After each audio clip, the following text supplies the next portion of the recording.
Hello everyone, welcome back to Shadow Storyteller.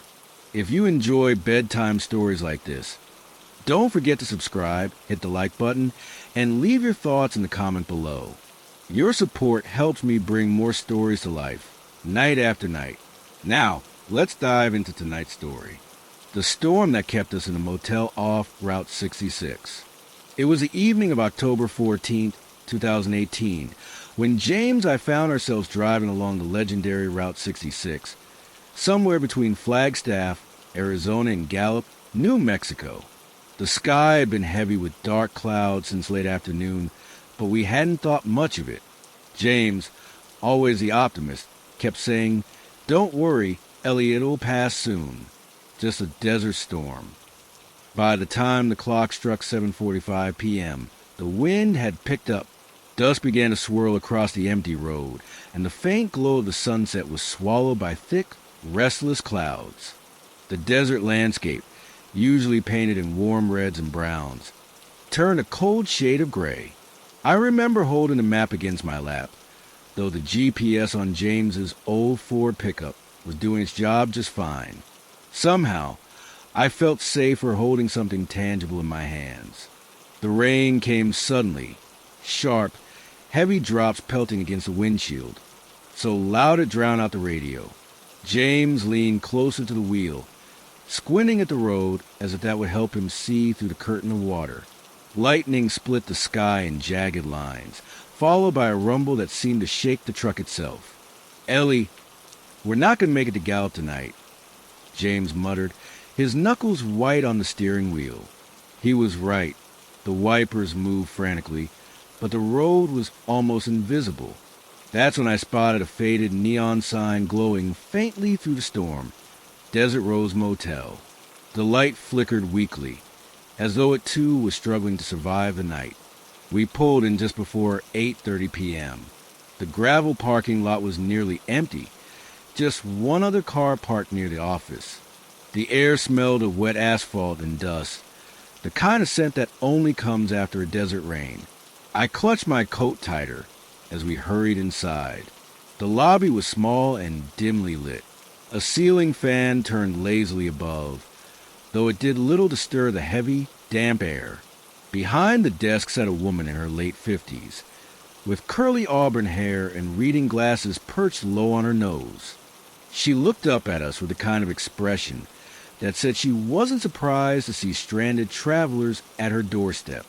"Storm caught you, didn't it?" she said, her voice carrying a faint southern lilt. James nodded, water dripping from his jacket. "We just need a room for the night." She slid the register toward us, along with a brass key attached to a cracked leather fob marked Room 7. "You're lucky. Most nights, I don't get much company out here." The room itself was exactly what you'd expect from a roadside motel. Plain walls painted a tired beige, a pair of mismatched lamps, and floral curtains that might have been bright once, maybe decades ago. The heater groaned to life when James turned it on, filling the space with warm, dry air that smelled faintly metallic. I set my bag down on the creaky dresser and glanced at the rain streaking the window. The storm showed no sign of letting up. Outside, the neon sign buzzed faintly, casting a pale glow across the puddles in the parking lot. For a moment, I thought about how strange it was to be stuck in a place that wasn't on our itinerary, in a room that smelled faintly of dust and old cigarettes. Yet there was something oddly comforting about the hum of the heater and the knowledge that we were safe in the storm outside. James stretched out on the bed, hands folded behind his head. "Well, Ellie, looks like Route 66 has its own way of slowing us down." I sat beside him, the sound of rain tapping steadily against the window, and wondered what the night would bring. Because sometimes the places where we don't intend to stop end up being the ones that leave the deepest mark on us. The heater rattled like an old train as James closed his eyes for a moment, his boots still on the edge of the bed. I sat upright, unable to fully relax, my gaze fixed on the rain outside.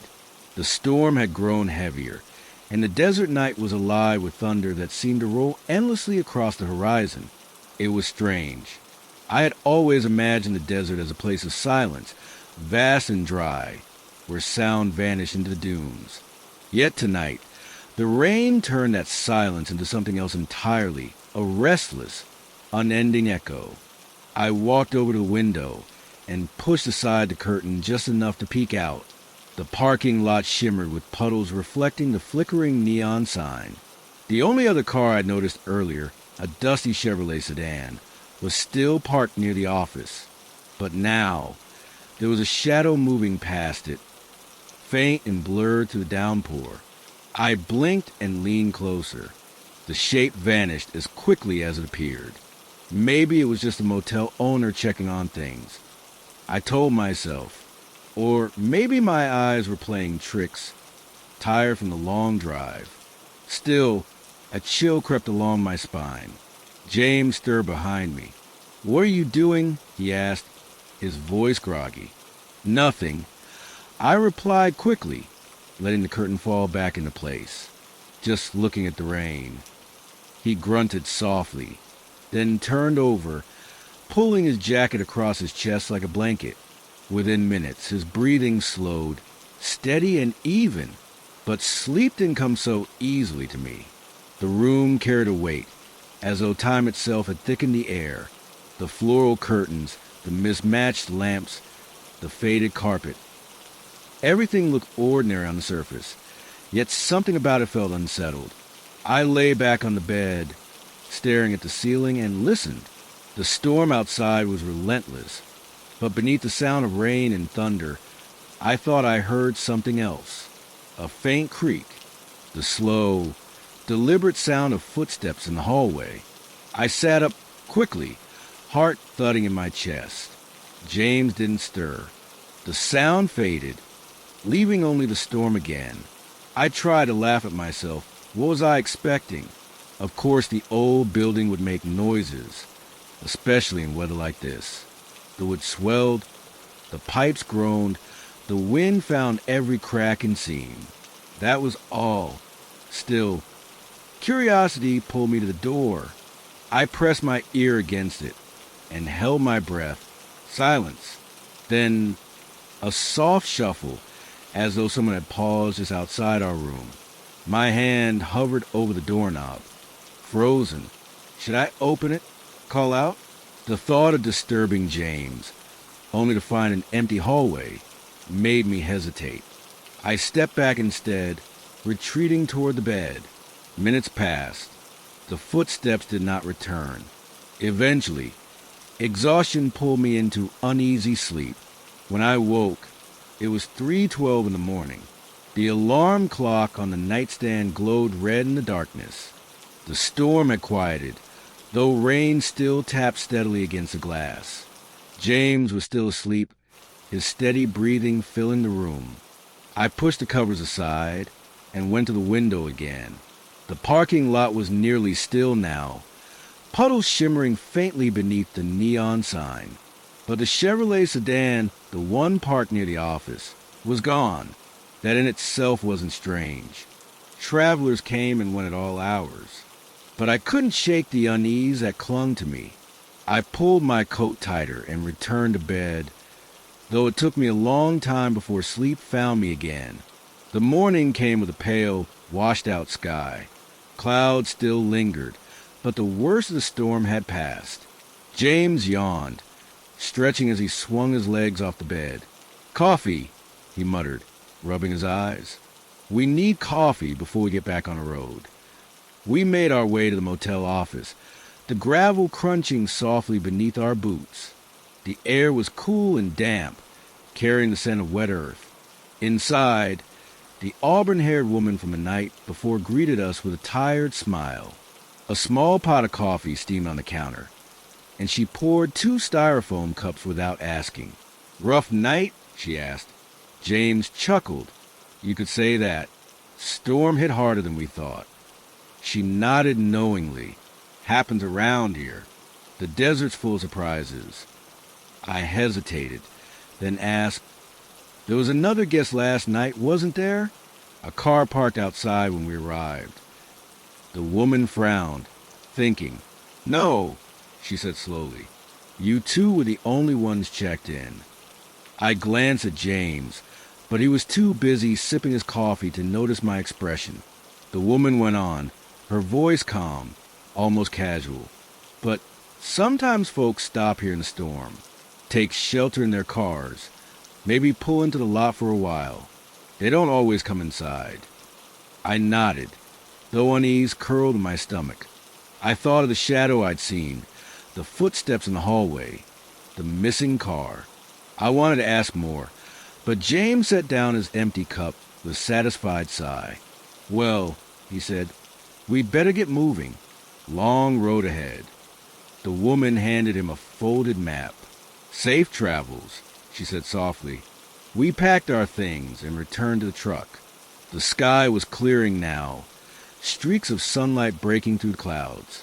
The road stretched out before us, glistening with rain, as if freshly painted. James hummed along to the radio as he drove, tapping the steering wheel in rhythm. I tried to focus on the passing landscape, the red mesas, the endless horizon, but my thoughts kept drifting back to motel. Something about it lingered, not just the storm or the neon sign or the creaking hallway. Something deeper, something I couldn't quite name. Hours later, as we stopped at a diner outside Albuquerque for lunch, I finally spoke up. "James," I said, stirring my coffee absent-mindedly, "did you hear anything strange last night in the motel?" He looked at me, puzzled. "Strange? Like what?" "Footsteps in the hallway, around midnight." He shook his head slowly. "No, I was out cold." I hesitated. "And the other car? The Chevy?" James frowned. "What car?" I stared at him, my spoon frozen in my hand. "You didn't see it? Parked near the office when we arrived." He shook his head again. "Ellie, there was no other car."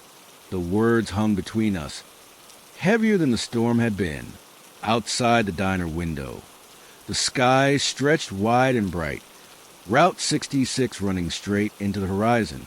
But for the rest of that day, the memory of the Desert Rose Motel refused to leave me. And even now, years later, whenever I hear the distant rumble of thunder or see neon lights flickering in the rain, I remember that night, the footsteps, the vanished car, and the feeling that, for a few hours, we hadn't been entirely alone. The afternoon sun followed us as we drove further east, leaving the desert storm and the small motel behind. James hummed softly to a tune on the radio, his hand drumming gently against the steering wheel. For him, the night had been nothing more than an inconvenient pause in our journey. But for me, the Desert Rose Motel seemed to linger like a shadow that refused to fade. We stopped again around 3 in the afternoon at a gas station on the edge of a small town called Moriarty. The place was almost empty, save for a young attendant who leaned against the counter, flipping through a magazine while chewing gum. James stretched his legs, filled the tank, and walked inside to buy snacks. I stayed near the truck, sipping from a bottle of water, and stared off toward the horizon. The desert stretched endlessly, flat and wide, its silence broken only by the occasional gust of wind. Yet, despite the open sky and the brightness of the day, I still felt unsettled. A single night at the Desert Rose had left me with more questions than answers, and the weight of them clung to me even under the warm sun. That evening, as twilight settled in, we decided to stop early. James suggested a larger town, Santa Rosa, where there were more options for motels and diners. We found a place with a glowing sign that read Blue Swallow Inn, painted in retro neon lights that evoked the spirit of the old Route 66 days. This motel was different, brighter, more welcoming, with vintage cars parked outside the rooms as part of the decor. James was thrilled. "Now this," he said, grinning, "is the kind of Route 66 stop I imagined." We checked into a cheerful room with pastel blue walls, polished wooden furniture, and a bedspread patterned with old maps of the highway. Everything about the place felt carefully maintained, almost nostalgic. The owners had clearly poured their hearts into it. We walked to a nearby diner for dinner, where the smell of grilled meat and fried potatoes filled the air. The waitress, a young woman with a bright smile and tired eyes, served us burgers and milkshakes that tasted like something out of the 1950s. James was in his element, chatting with her about road trips, asking about sights to see, laughing easily as though the storm and the strange motel had never happened. I tried to match his lightness, but my thoughts wandered. At one point, while James excused himself to the restroom, I asked the waitress quietly, "Do you know anything about a place called the Desert Rose Motel? It's west of here, past Gallup." Her smile faltered slightly, just for a second. "The Desert Rose?" she repeated, her tone careful. "Yes," I said. "We stayed there last night. Storm caught us." She shifted her weight, glancing toward the kitchen before leaning in a little closer. "I've heard of it. Folks talk about it now and then. It's been around a long time, older than most of the motels on the road. Not many people stay there anymore." I hesitated. "Why not?" The waitress shrugged lightly, but there was a flicker in her eyes. "Some say it's just too run down. Others, well, you hear stories about travelers who stop there during storms and never feel quite the same afterward." I wanted to ask more, but James returned then, smiling as he slid back into the booth, oblivious to the tension. I let the conversation slip away, but the words stayed with me. Later that night, lying in the comfort of the Blue Swallow Inn, I closed my eyes and tried to shake the memory of the footsteps, the missing car, the woman at the desk who insisted we were the only guests. Yet, sleep once again brought unease. I dreamed of rain lashing against a motel window, of shadows moving past a neon sign, of a key fob marked with the number 7 lying heavy in my palm. The following morning, James was already making plans. "From here we can head toward Amarillo, maybe check out Cadillac Ranch," he said, full of excitement. I smiled, nodded, and followed his lead. But deep down, something had shifted in me. The road was no longer just a road. It felt alive, threaded with stories buried in every mile, some bright and nostalgic, others darker and harder to understand. Days passed in a blur of diners, gas stations, and endless stretches of asphalt. We took pictures with quirky roadside attractions, stopped at small towns where murals painted history on crumbling brick walls, and shared laughs with strangers who welcomed us as though they had been waiting for us all along. James seemed content, but I carried with me a growing sense of awareness, as if every place we passed held secrets just beneath the surface. It was on the 4th night after leaving Desert Rose that something happened again. We had checked into a motel on the outskirts of Amarillo, a newer building with bright lights and modern furnishings. Nothing about it suggested mystery or strangeness.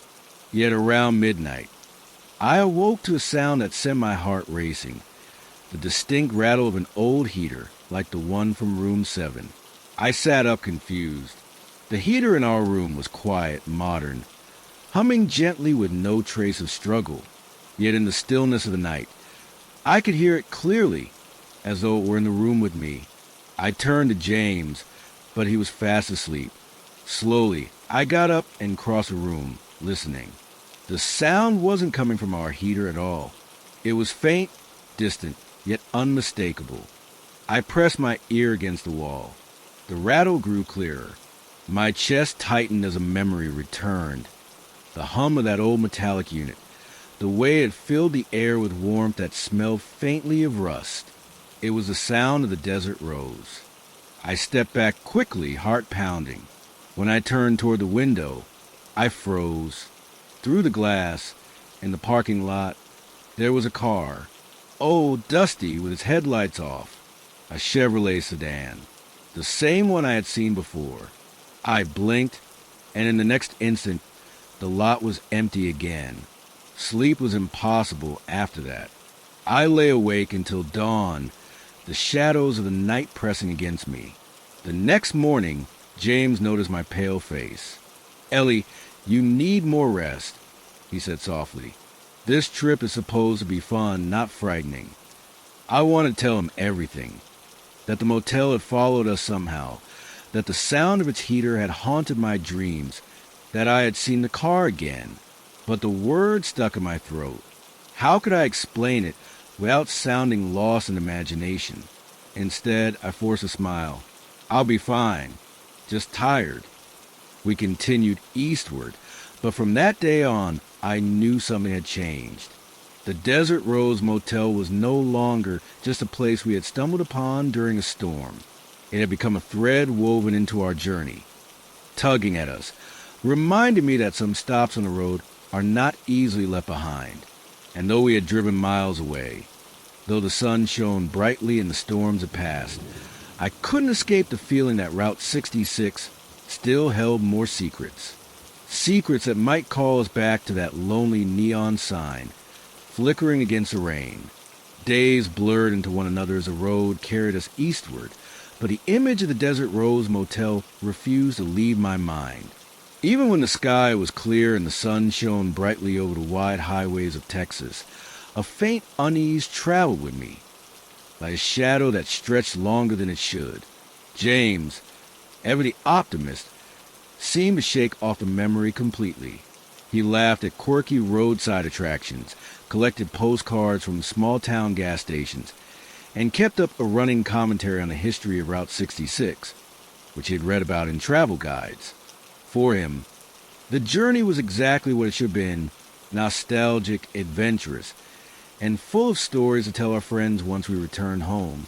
But for me, every night carried a weight.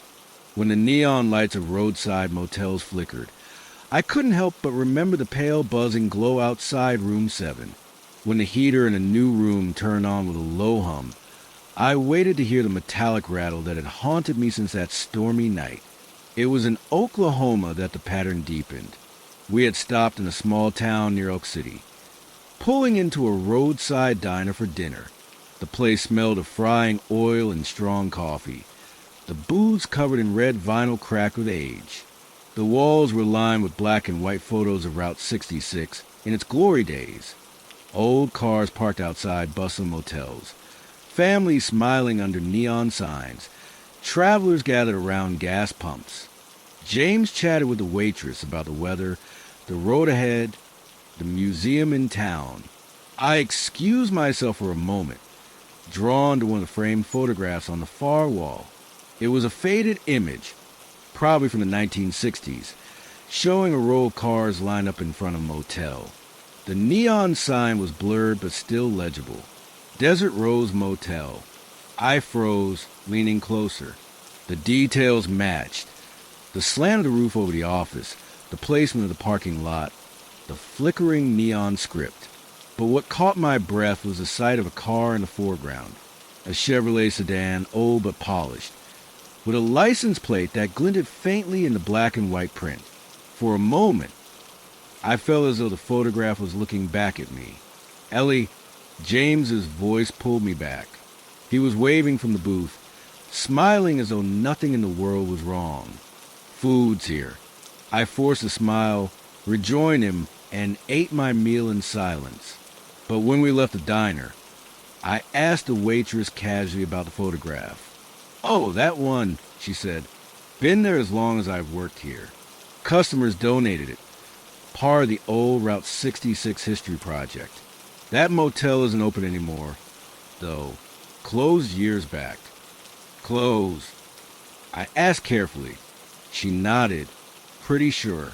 "Nobody goes out there now. Heard it was boarded up after some accident, but I don't know the details." Her words made my stomach tighten.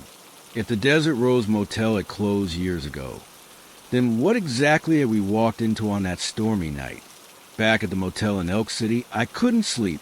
James snored softly beside me, while I sat at the desk under the dim glow of a lamp, staring at the map we had carried since the start of our journey. My finger traced a line of Route 66, circling the stretch between Gallup and Flagstaff where we had found ourselves trapped by the storm. I wanted to believe we had simply stumbled upon a forgotten relic, a place that hadn't quite disappeared but lingered at the edge of the road. But the footsteps, the missing car, the photograph in the diner, all of it pointed to something more. Around midnight, I heard again the rattle of the old heater. This time, it came not from the walls, but from the small radio on the nightstand. The device wasn't even turned on, yet the faint metallic clatter filled the air, as though the sound had traveled with us. I turned the knob quickly, but nothing happened. Then, just as suddenly, the noise stopped, leaving behind only silence and the thud of my racing heart. Morning came heavy, my eyes burning from lack of sleep. James noticed, of course. "Ellie, you're pale," he said gently, brushing my hair back. "Are you sure you're all right? We can slow down. Stay longer in one place if you want." I shook my head. "I'm fine. Let's keep going." Because part of me needed to keep moving forward, but another part knew the road itself was leading me back, to the desert rose, to room 7, to whatever truth was hiding in that storm. We drove through Oklahoma, across Missouri, and into Illinois. The miles stretched on, and with them, the weight of what I carried grew heavier. I tried to stay quiet, to let James enjoy the trip, but every flickering sign, every shadow in the corner of my eye, every old car that appeared on the highway felt like a reminder. It was in a small town outside Springfield that the circle began to close. We had stopped at another roadside motel, this one cleaner and more modern than most, with fresh paint and cheerful flower beds at the entrance. As we checked in, the young man at the desk asked for our names. When I gave mine, he paused, his pen frozen above the register. "Ellie," he repeated softly, as though testing the sound of it. I frowned. "Is something wrong?" He glanced at James, then back at me. "No, nothing. Just strange. You remind me of someone. I guess we had once." My throat tightened. "When?" He thought for a moment. "Years ago, during a storm.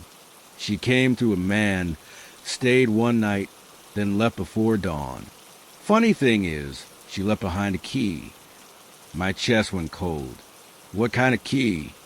The young man reached beneath the counter and pulled out a small box. From inside, he lifted a brass key attached to a cracked leather fob. The number etched into it was clear. 7. I stumbled back, my breath catching in my throat. James stepped forward quickly, steadying me. "Ellie, what is it?" he asked. But I couldn't answer, because in that moment, I knew the Desert Rose Motel had never really let us leave. The storm may have passed, the road may have carried us hundreds of miles away, but something had followed. The footsteps, the heater, the car, the photograph, and now, the key. It was all leading me back. That night, I lay awake in yet another motel room, the brass key heavy in my hand. James slept beside me, unaware of the weight of what I held. I stared at the number etched into the fob until my eyes blurred, and I wondered if the road itself had chosen us. The rain began again outside, soft at first, then harder, until the sound filled the room. Thunder rolled faintly across the horizon. I turned toward the window, half expecting to see the flickering glow of a neon sign, pale and buzzing against the storm. And though the parking lot was empty, I could almost hear it. Desert Rose. The rain that night seemed endless, pressing against the glass like a reminder. I lay awake, clutching the brass key with the cracked leather fob, turning it over in my hand, as though the weight of it could explain the unanswered questions circling my thoughts. James slept soundly, his breathing steady, untouched by the unease that wrapped around me. I kept thinking about the young man at the desk, about how casually he had spoken to the guests who had stayed during a storm years ago, and how he still kept the key. The way he said I reminded him of her was not just coincidence. His words felt deliberate, like a thread in a web already woven long before I stepped into it. By dawn the rain had slowed to a drizzle. The streets outside washed clean, and shining faintly in the morning light. James stretched, rubbing the sleep from his eyes, and grinned at me. "Another day, another mile," he said cheerfully. I forced a smile, slipping the key into the pocket of my jacket. "Yes," I murmured, "another mile." We left the motel and merged back onto Route 66, the road stretching out like an endless ribbon before us. James filled the silence with stories from guidebooks, pointing out abandoned gas stations and faded billboards along the way. I nodded when he spoke, but my mind was elsewhere, replaying the sound of footsteps in that first motel hallway, the rattle of the heater, the car that had appeared and vanished. By late afternoon, we crossed into Illinois, the land greener now, the horizon no longer endless desert, but rolling farmland and scattered trees. We stopped at a roadside stand for fresh fruit. The owner, an old man with weathered hands and eyes that seemed to have seen too much. He asked where we were headed, and James answered easily, talking about Chicago and the end of the historic highway. But when I mentioned, almost carelessly, that we had once stopped at the Desert Rose Motel during a storm, the old man froze. His eyes flicked up to mine, sharp and alert, and for a moment the air between us thickened. "That place isn't open anymore," he said flatly. I felt my chest tighten. "I know. That's what people keep saying." "Then you shouldn't have been there." His voice was firm, almost harsh, before he looked away and busied himself with arranging fruit on the table. He didn't speak again, and we left in silence, the weight of his words hanging heavily over me. James tried to brush it off. "Small towns have their legends," he said. "People like to talk. Don't let it get to you." But it was already too late. The legend was pulling me in, piece by piece, like a storm gathering strength far off on the horizon. That night we stayed in another motel, a bright place near the edge of Springfield, with freshly painted doors and well-kept gardens. Everything about it felt safe, ordinary, and yet my dreams betrayed me once more. In my sleep, I found myself walking down a dim hallway, the carpet damp beneath my feet, the air heavy with the smell of wet dust. Doors lined the walls, each with brass numbers dulled by time, until I came to one marked 7. The key was in my hand, cold and heavy, and when I slid it into the lock, the door swung open on its own. Inside was not a motel room, but a space filled with shadows. At the far end, the neon sign flickered against rain streaked glass, its letters buzzing faintly, casting pale light across a figure that stood near the window. I couldn't see their face, but I knew they were watching me, waiting. I woke with a start, heart pounding, sweat cold on my skin. The room was silent except for James's breathing, but I couldn't shake the feeling that I had brought something back with me, something that had followed me from dream to waking. The next day, James suggested a detour, wanting to explore small towns off the main highway. We wandered through quiet streets lined with antique shops and diners, past murals celebrating the golden age of Route 66. I tried to lose myself in the charm of it all, but every window I passed seemed to reflect not my own face, but the outline of a Chevrolet sedan. At one point, when James ducked into a shop to buy souvenirs, I lingered outside by a mural painted on a brick wall. It showed a long stretch of Route 66 disappearing into the horizon, neon motel signs glowing along the way. My eyes scanned the painted names until I froze. Among them, faint and almost hidden, was Desert Rose. The paint was cracked, as though time had tried to erase it, yet it remained. I reached out, touching the faded letters with my fingertips, and felt a shiver run through me. The road was not just history, it was memory. And memories, I was beginning to realize, did not always fade quietly. That night the storm returned. Thunder rolled in the distance, lightning splitting the sky as rain lashed against the windows of yet another small motel room.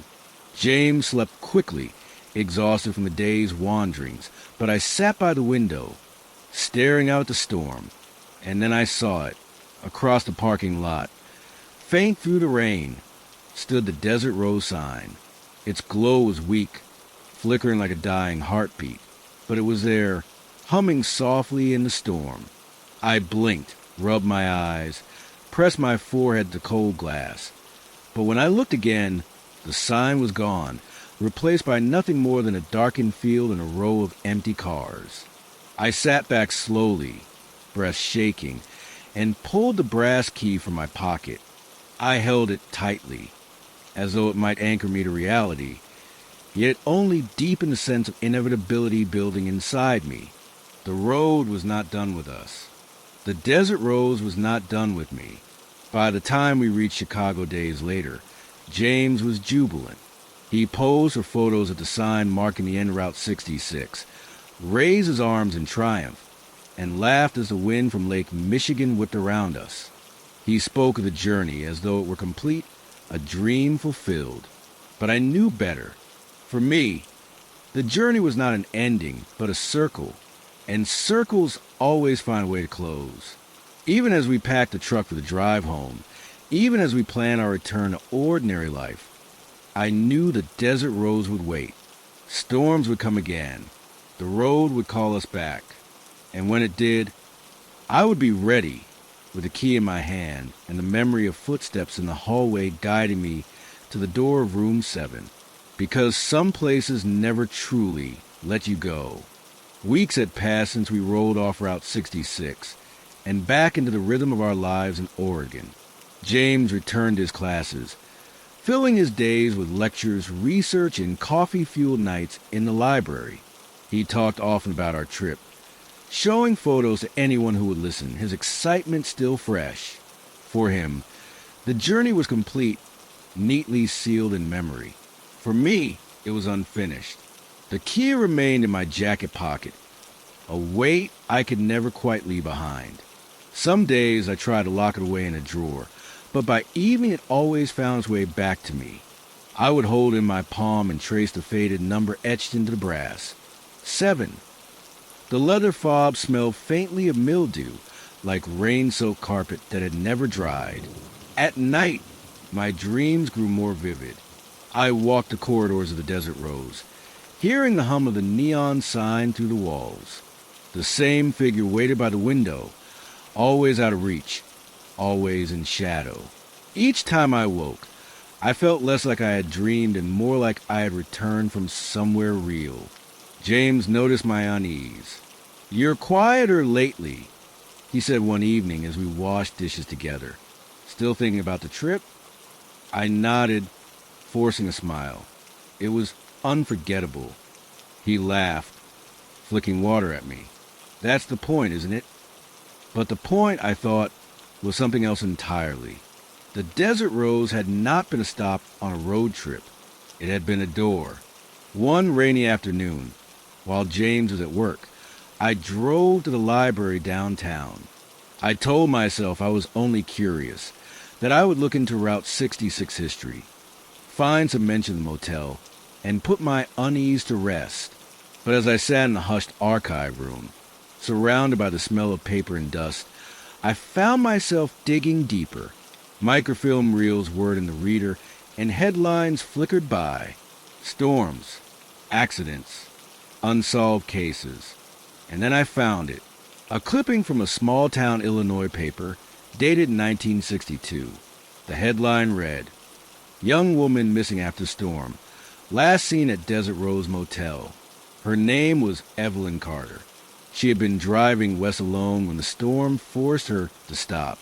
The motel clerk reported checking her in. She never checked out. I stared at her photograph, grainy and blurred but still clear enough. Dark hair curled at her shoulders, eyes steady, lips pressed into a hint of a smile. She could have been anyone. She could have been me. Beneath the article, someone had scrawled a note in the margin, as though in anger or warning. The rose never lets them leave. I shut the reel, hands trembling, heart racing in my chest. That night, I didn't tell James. Instead, I lay beside him in the dark, listening to the rhythm of his breathing, and wondered how long I could keep the truth hidden. The motel wasn't just memory or dream. It was a place of unfinished stories. Evelyn Carter was only one of them. The weeks turned into months, but the pull never weakened. Sometimes, when rain struck the windows just right, I swore I saw the faint glow of neon in the glass. Sometimes, on quiet roads at dusk, a tail light flickered ahead of us. Always the same shape, always the same shadow. It was in December, on the longest night of the year, that I made my choice. James was gone for the weekend, visiting his parents. I told him I couldn't make the trip, that I needed rest, though in truth I had already packed a small bag. The key was in my pocket, heavier than ever. I drove east. Snow-lined highways, fields stretched pale and silent beneath the winter sky. The further I went, the quieter the world became, until it felt like the road itself was waiting.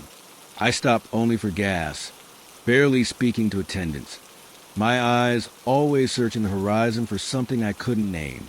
By the third day, the sky darkened with storm. I knew where it would lead me. The desert rose waited. It appeared not on the map nor on the GPS, but in the sudden glow beyond the storm. The neon flickered through the rain, faint and broken, but enough to guide me. My heart pounded as I turned off the main road onto gravel, the tires slipping slightly in the mud. There it was. The building sagged under years of neglect. Paint peeled from the siding, windows clouded with dust. But the sign buzzed faintly, humming like a voice that had been calling for too long. Desert rose. Vacancies. I parked the car and stepped out, the storm soaking me instantly, but I barely felt it. The key was in my hand before I realized I had pulled it free. The office door creaked open at my touch. Inside, the air was stale, thick with the smell of mildew and rust. The desk sat empty, a ledger half open, a pen dried beside it. Behind the counter, keys still hung on hooks, numbers worn and fading. Only one hook was empty, number 7. My breath caught as I walked down the hallway. The carpet squelched underfoot, damp as in my dreams. Each step echoed, though I knew I was alone. Yet I wasn't alone. The air was charged, alive, as though filled with every breath ever taken in those halls. And then I reached the door. Room 7.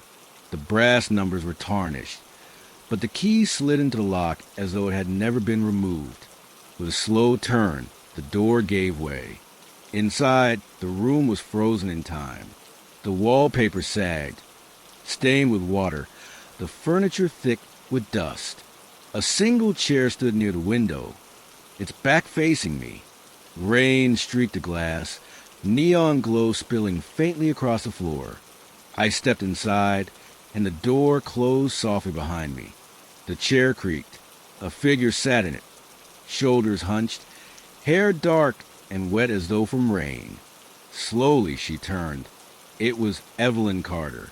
Her eyes met mine, steady and searching, as if she had been waiting all these years. She didn't speak, but the words were clear in the silence. "You found me." I froze, unable to breathe. The storm outside roared louder. The neon buzzed like a pulse, and the key burned hot in my hand. She rose from the chair, each movement slow, deliberate. Her face was pale, her lips parted as though on the edge of speech. But before she could, the light flickered. The room shifted, bending around us, and suddenly I was not in a motel at all, but standing on the side of Route 66, rain pouring down, headlights cutting through the dark. A car passed, the old Chevrolet.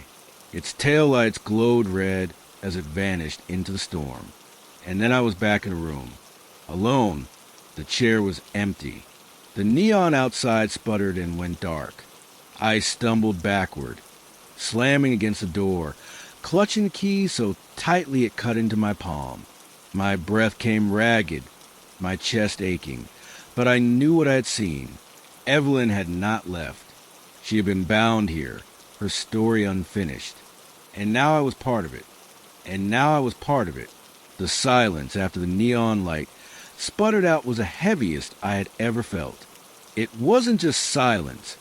It pressed against my ears like the weight of water, muffling even the sound of my breath. I stood frozen, back pressed to the door, staring at the empty chair where Evelyn had been only moments ago. The key dug painfully into my palm, warm and slick with the sweat of my grip. The storm outside did not stop. Rain lashed at the windows. Thunder rolled endlessly, but none of it reached me fully. It was as though the walls of the desert rose absorbed sound, pulling it deep into themselves, leaving only the echo of what once was. I whispered her name, almost without meaning to. Evelyn. The air stirred. A shiver ran through me as if someone had walked past, brushing close enough to disturb the heat of my skin. My throat tightened. I wanted to run, to push the door open and flee into the storm, but the thought of stepping outside, into that unlit parking lot where the sign no longer glowed, felt worse. The world beyond the glass might have changed. The road might not even be there. So I stayed. I sat on the edge of the bed, springs groaning beneath me, my eyes locked on the chair. I expected her to return, to sit again, to look at me with that steady gaze. But the room remained empty. Only the rain moved. Hours passed. At least I think they did. Time was strange in that place. My phone had died, though I hadn't remembered the battery being low. My watch ticked, but the hands circled the face without landing on any hour. Midnight, noon, something in between. At some point, exhaustion dragged me under. I dreamed, or maybe I didn't. I walked through the hallway of the motel again, but the doors were different. Each bore names instead of numbers.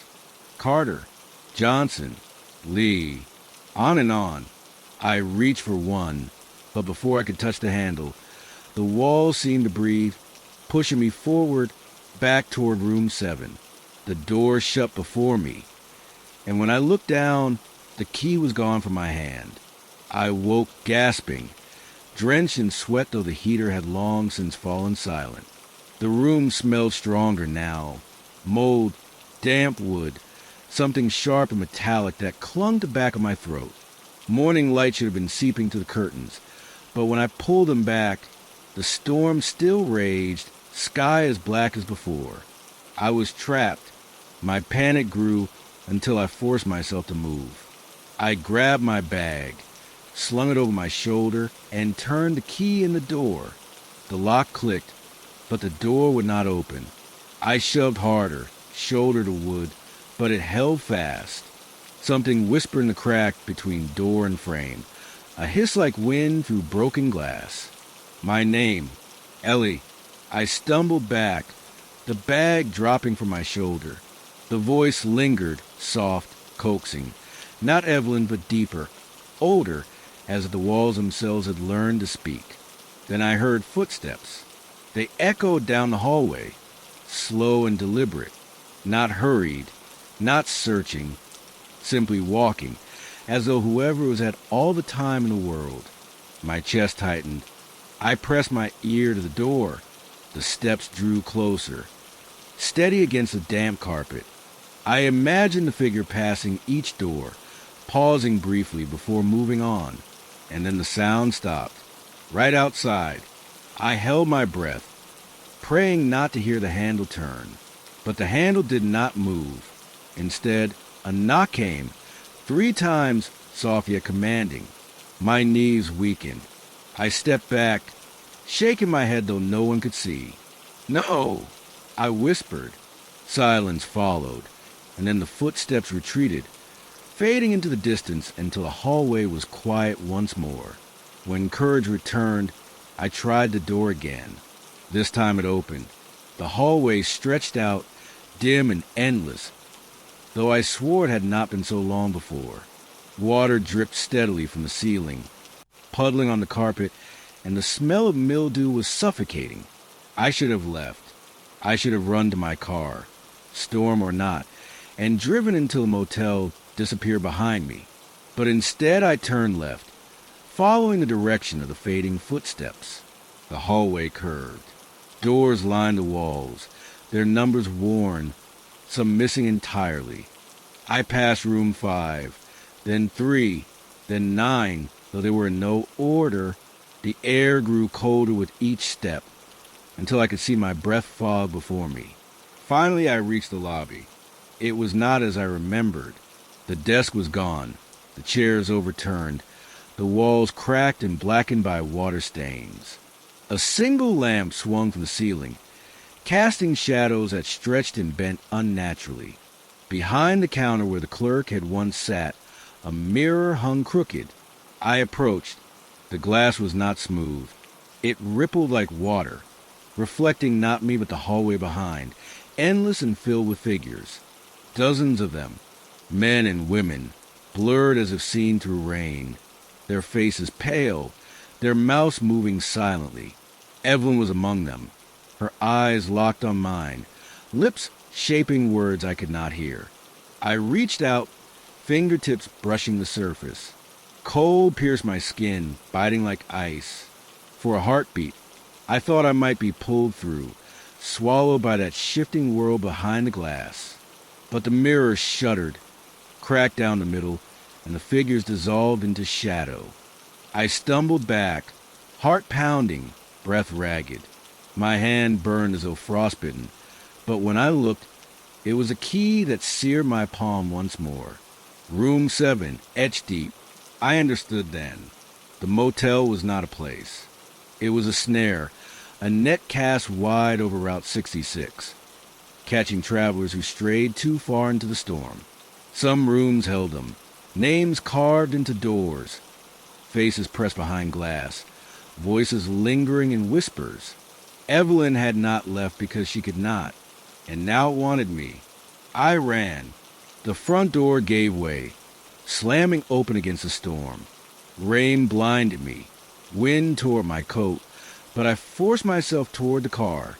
The lot stretched impossibly wide, my steps heavy as though running through water. Shadows flickered in the corners of my vision, shapes shifting between the raindrops. But I didn't dare look. When I reached the truck, the key was still in my hand. Not the car key, the motel key, the leather fob slick with rain, the number 7 glowing faintly as though lit from within. My own keys were gone. Panic rose, sharp and choking. I slammed my fist against a window, praying for it to open, but the truck remained locked unmoved, as though it had never been mine at all. The neon sign flickered behind me, blazing to life with sudden force. Desert rose. The light burned brighter than before, red spilling across the lot, painting the rain like blood. I turned, blinded, and saw them, the figures from the mirror, dozens, standing in the rain, silent, eyes hollow, Evelyn among them, her hair plastered to her face, her lips finally parting to speak. You shouldn't have come back.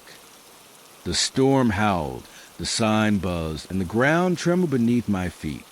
I clutched the key tighter, feeling it sink into my flesh, and realized with a surge of terror that it wasn't cutting me. It was merging. The brass burned hot, the number pressing deeper into my skin, until it was no longer key in hand but one. I screamed, though the sound vanished in the storm, swallowed by the motel's endless hunger. And then the world shifted. The rain stopped. The lot was empty. The motel stood silent, its sign dark once more. I looked down at my palm. The key was gone. Only the number remained, seared into my skin like a brand. And I understood. I had never left room 7.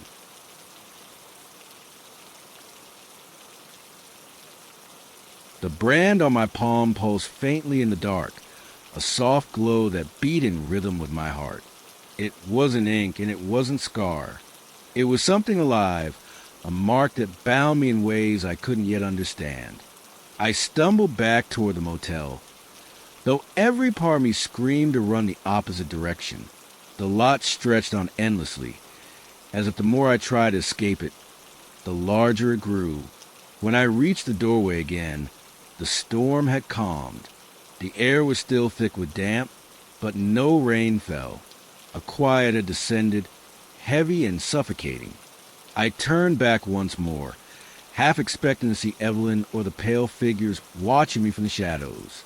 But the lot was empty, as though it had never held anyone at all. Inside, the lobby looked different yet again. The mirror had vanished. In its place stood shelves lined with ledgers, their leather spines cracked and curling. Dust coated every surface, and when I touched one of the books, the dust clung to my fingertips like ash. I pulled the ledger open. The handwriting inside was uneven, some neat and careful, others scrawled in haste. Each page bore a name, followed by a date and then a single word, stayed. No checkout, no departure. Only that one word repeated, line after line, stretching back decades. My eyes caught on one entry, Evelyn Carter, 1962, stayed. The ink had bled slightly, as though wet when it was written, but her name was unmistakable. I flipped further and found more names. Families, couples, travelers, each one ending with the same word. And then, near the back of the ledger, the ink fresher, my own name, Ellie Morris, 2018, stayed. I dropped the book as if it had burned me. My breath caught, sharp and ragged. It wasn't possible. I hadn't written it. James hadn't written it. Yet there it was, ink still glistening faintly, sealing me into the same fate as Evelyn and the others.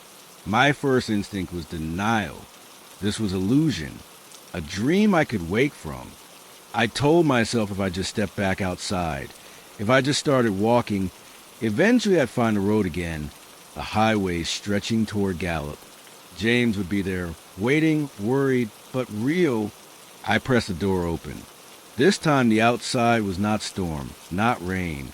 It was desert, dry, endless, silent under a pale gray sky. Route 66 was nowhere to be seen. The parking lot had vanished. The neon sign was gone. In its place stretched sand and rock, flat and barren as far as the eye could see. The motel stood alone in the middle of nothing. My chest tightened, panic clawing at my ribs. I wanted to scream, to call James's name, but the sound died in my throat. My voice was swallowed, eaten by the stillness before it could carry. I turned back toward the motel. There was nowhere else to go. Inside, the hallway shifted again. No longer carpeted, but bare wood, warped with age. The doors had changed too. Not numbers this time, but carvings etched deep into the wood. Symbols. Circles within circles, sharp lines intersecting, spirals that hurt to look at. They twisted when I stared too long, as if alive. I walked, slowly, my footsteps hollow on the floorboards.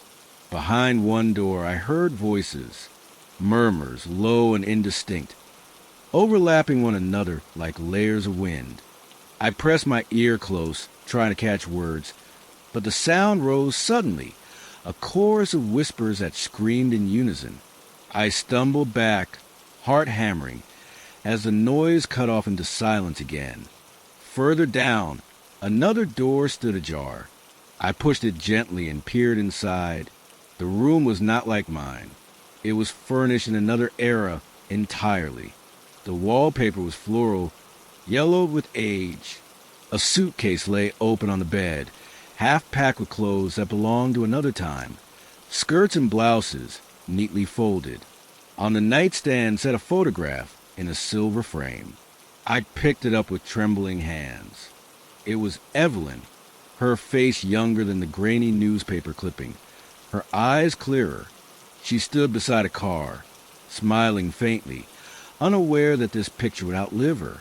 Beneath it was a small note in handwriting I didn't recognize. For the road ahead. I set it down quickly, afraid of what holding it too long might do. The air in the room felt thick, as though someone still lived there. A faint scent of perfume lingered, old but unmistakable. I backed away, closing the door softly behind me. Everywhere I turned, the motel showed me pieces of those who had stayed. A child's toy car in one corner. A man's hat hanging on a hook. A lipstick tube rolled under a dresser. Relics of lives paused, never continued, all collected within these walls. By the time I returned to room 7, exhaustion weighed me down. My legs ached, my throat burned from the dry air, and still the mark on my palm pulsed like a second heart. I dropped onto the bed, my eyes heavy, though fear kept me from fully surrendering to sleep. When I did drift off, the dream came again.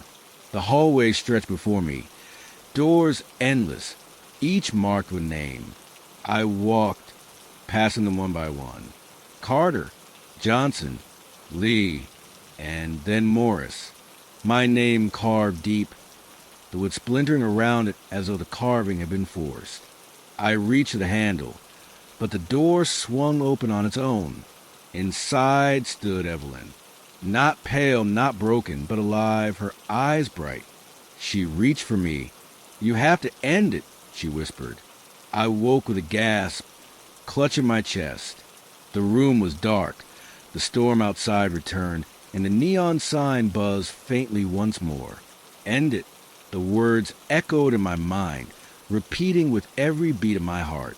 And what? The motel? The storm? Myself? I didn't know. But I felt certain of one thing. Evelyn was not trying to trap me. She was trying to warn me. I rose, the key still fused in my hand, and stepped back into the hallway. This time I walked with purpose. The lobby was waiting. The ledger was waiting. When I reached it, the book lay open on my page once more. The ink of my name glistened, fresh. I tore at the page, ripping it free, my hand shaking. The paper fought me, resisting, as if bound by more than thread.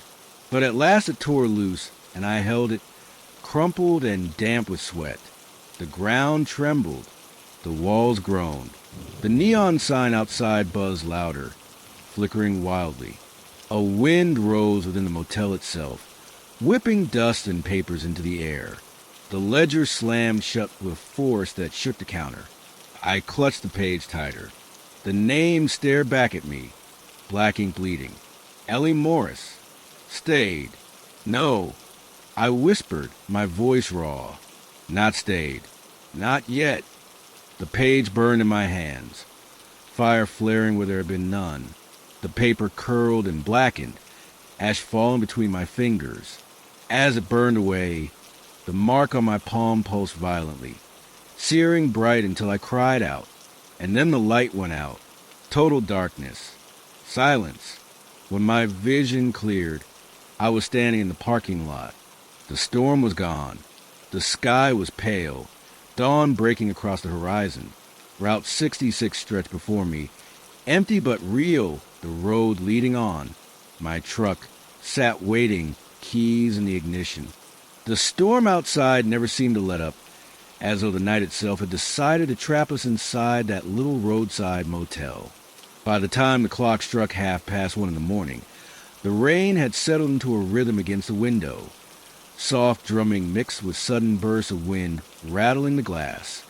I had pulled one of the stiff motel chairs near the small table by the curtain and sat there, watching the parking lot light flicker. Sarah had already curled herself up on the bed closest to the wall, half asleep, clutching her phone though there was barely any signal left. The neon sign outside buzzed faintly, and through the half-closed curtain I could see the giant red letters of Desert Palms Motel glowing unevenly in the rain. It was an odd comfort, like a reminder that although the night seemed endless, we weren't completely cut off from the world. Still, it felt strange, almost cinematic, to be stranded along Route 66 on a night when the storm drowned out everything else. It was as if time itself slowed, trapping us in that one moment of uncertainty. I thought about home, Manchester, where storms were different, lighter, often just cold rain and gray skies. But here, in the middle of New Mexico, storms had a personality of their own. The wind carried grit. The sky cracked open with thunder that shook the walls, and the lightning illuminated vast empty landscapes for a fraction of a second, revealing just how small we were compared to everything around us. Around 2 o'clock, there was a knock at the door. Not a loud one, more like a hesitant tap. I froze for a moment, glancing toward Sarah, who stirred but didn't open her eyes fully. With a sigh, I got up and approached the door. "Who's there?" I asked, my voice louder than I intended over the roaring rain. "It's Tom," came the reply. His voice was familiar, the same man from earlier who'd given us directions when we pulled into the motel car park. I opened the door halfway. Tom stood there in a worn denim jacket, his hair damp from running through the rain. He looked older than I remembered, mid-50s maybe, with the kind of face that had seen too many storms already. He held a torchlight in one hand and a flask in the other. "Sorry to bother you folks," he said, shifting his weight awkwardly, "but the power's out in half the rooms, including mine. Thought I'd check if you still got yours." I glanced back into our room, where the single lamp beside the bed flickered stubbornly but remained on. "Looks like we're lucky," I replied. Tom gave a tired smile and asked if he could sit for a moment. Something about his voice carried loneliness, as though the storm wasn't the only thing keeping him up at night. I let him in, and Sarah, still half asleep, turned over to see who it was. We spent the next hour listening to Tom's stories. He said he was originally from Oklahoma, a truck driver who had spent most of his life on these roads. He spoke about how storms like this weren't unusual, but the way he described them made them sound like old friends. Dangerous, yes, but familiar. He told us about places he'd stayed, about neon signs that once glowed brighter in the 70s, and about friends he'd lost along the way. His voice was low, steady, and at times carried an ache that seemed heavier than the storm outside. Sarah eventually sat up, pulling the thin blanket around her shoulders, and joined in the conversation. She asked him why he was still traveling alone after all these years, and Tom shrugged, staring at the window. "Life doesn't always give you company when you want it," he said quietly. "Sometimes it just gives you storms." The three of us sat in silence for a while after that, listening to the rain. The motel room, with its peeling wallpaper and faint smell of damp carpet, suddenly felt less suffocating. The storm was still raging outside, but inside we had carved a small island of warmth. At around 3:30, Tom left, thanking us for company. Before he stepped out, he poured us each a bit of coffee from his flask. It was lukewarm and bitter, but in that moment it felt like the best thing I'd ever tasted. When the door closed, Sarah looked at me with tired eyes. "Do you think we'll even get out of here tomorrow?" she whispered. "I don't know," I replied, pulling the curtain back slightly to peer outside. The parking lot was covered in puddles that shimmered with reflections of the neon sign. But maybe that's not the point tonight. She frowned but didn't argue. Within minutes she was asleep again, her breathing steady against the hum of the storm. I stayed awake, watching the faint glow of the sign and thinking about the strange intersection of lives that storms create. By the time the first light of dawn broke through the clouds, the rain had slowed, leaving behind a damp silence. The neon sign flickered one last time before shutting off completely as the motel's main power returned. I could hear the low hum of air conditioning units starting back up in nearby rooms. Exhausted, I finally lay down on the other bed. My mind, however, refused to rest.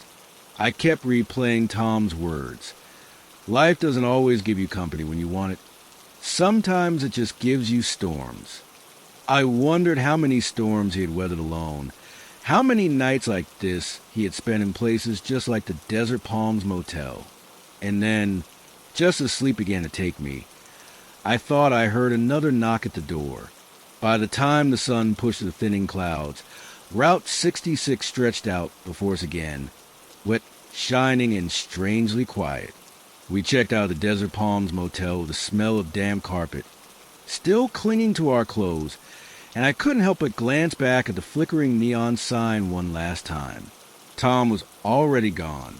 No trace of him in the parking lot. No note, no goodbye. It was as though he had been carried away by the storm itself, leaving only his word behind. As Sarah and I drove back onto the road, the storm now a fading memory in the rearview mirror, I realized something. Nights like that, with strangers in forgotten motels, had a way of carving themselves into you, not because of the rain or the fear of being stranded, but because in the middle of nowhere, you are reminded that life isn't just about the destinations. It's about the moments in between, the storms, the silences, and the fleeting conversations with people who pass through your story only once. And as the road stretched endlessly before us, I carried Tom's word with me, a quiet reminder that sometimes storms don't just trap you. Sometimes they teach you how to keep going.